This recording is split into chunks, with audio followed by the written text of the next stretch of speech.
நான் பஞ்சர் போடுறேன் சார், நான் பஞ்சர் போடுறேன் சார், பஞ்சர் போடுறேன் சார் ஒன்று.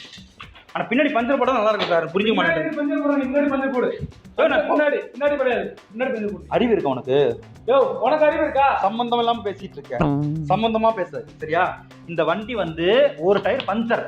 லூஸ் ஆயா நீ? ஆமா லூஸா? பெரிய லூஸ்னா. யோ டுக்காட்டிக்கெல்லாம் நான் தான் மெக்கானிக் பண்ணிட்டு இருக்கேன், நீ புதுசா வந்து இந்த என்ன இது யமஹா ஏன் அடிக்க வர்றேங்கிற? பஞ்சர் பேக் வீல் பஞ்சர் பண்ணு. யோ அறிவு இருக்கா உனக்கு? லைசென்ஸ் இருக்கா உன்கிட்ட? ஆர்சி புக் இருக்கா? எல்லாமே இருக்கா அந்த வண்டிக்கு? எடுத்துட்டு வா, பஞ்சர் பண்றேன். நீ ஆர்சி புக்? ஆமா மெக்கானிக் தான் சொல்லிட்டு இருக்கேன். மெக்கானிக் எப்படி பண்ண மாட்டானே? நான் யுஎஸ்ஏல வந்து டுக்காட்டி பைக்ஸ் தான். நீ லைசென்ஸ் ஆர்சி புக் கொண்டு வந்தா நான் வந்து இது வந்து எப்படின்னா பஞ்சர் போடுவேன். நீ ஓனரா? இல்ல ஓனர் கூப்பிடு. ஓனர் வர மாட்டான். ஓனர் கூப்பிடு. வர மாட்டான். நீ வண்டி வெளிய எடுத்து போடு. வண்டி நீ டயர் கொடுத்தீங்க போ, வண்டி எடுத்து டயர் கொடுத்து வந்து எடுத்து போ. எதுக்கு நான் டயர் கொடுக்கணும்? பஞ்சர் போறதா? பாரு எங்க மிரட்டல் வேலை வச்சுக்காத. என்ன ஒரு நிமிஷம் இருங்க, ஏன் அடிக்கிறீங்க? என்ன என்ன பஞ்சர் போறாங்க? ஏத்தமா பேசிட்டு இருக்க நீ? மறுபடியும் பஞ்சர் போடுவேன், மறுபடியும் பஞ்சர்.